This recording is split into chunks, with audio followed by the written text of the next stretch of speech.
नमस्कार, आप देख रहे हैं न्यूज पीआर और मैं हूं आपके साथ रुचिका राज। आरजेडी की तरफ से लगातार जातिगत जनगणना की मांग की जा रही है। तेजस्वी यादव लगातार केंद्र सरकार पर दबाव बनाते नजर आ रहे हैं कि जातिगत जनगणना होनी चाहिए और इस मौके पर आज आरजेडी के कार्यकर्ताओं ने मोर्चा खोल दिया है। उन्होंने प्रदर्शन शुरू कर दिया है जातिगत जनगणना को लेकर के। दरअसल आरजेडी कार्यालय से समाहरणालय तक का इनका प्रदर्शन है और इस मौके पर आरजेडी के तमाम कार्यकर्ता वहां पे मौजूद थे। आपको बताएं कि रीतलाल यादव भी वहां पे मौजूद थे। उनका क्या कुछ कहना है, वो क्या कुछ सोचते हैं जातिगत जनगणना के बारे में, पहले आप उनके पूरे बयान को सुनिए। देखिए, मंडल कमीशन और जातीय जनगणना हमारे हिंदुस्तान में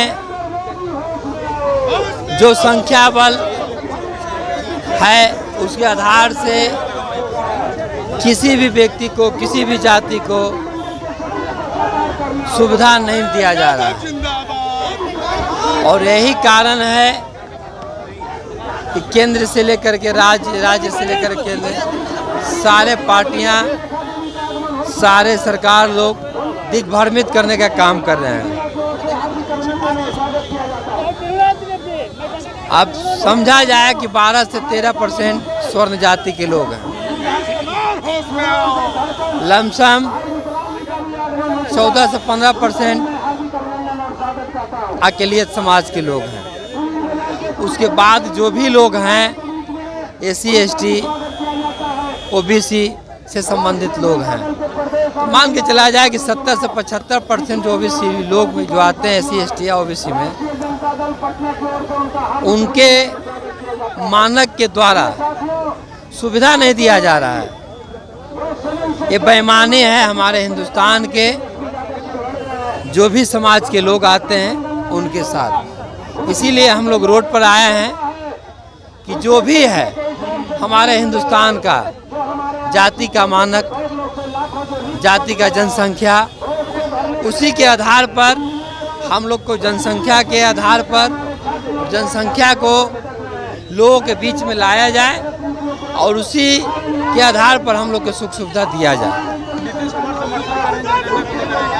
बहुत अच्छी बात है, हम लोग खुश हैं कि हमारे राज्य के राजा जो हैं कम से कम इसके प्रति सजगता, जागरूकता अपने आप में दिखाए हैं और वो हम लोग के साथ में है। तो जैसे कि आपने सुना कि रीतलाल यादव ने साफ तौर से जातिगत जनगणना का समर्थन किया है और उनका कहना है कि सरकार को जातिगत जनगणना कराना ही होगा और हम लोगों की लगातार ये मांग है कि जातिगत जनगणना हो। और इस बात पर नीतीश कुमार भी हम लोग के साथ हैं, तो हमें काफ़ी खुशी है कि बिहार के मुखिया हमारे साथ हैं। साथ साथ इस मौके पर आलोक मेहता भी वहाँ पे मौजूद थे। उनका क्या कुछ कहना है, पहले आप उनके भी पूरे बयान को सुनिए। सही मांगा है, बिल्कुल सही मांगा है जदयू ने, और जदयू इस मुहिम में हम लोग के साथ है।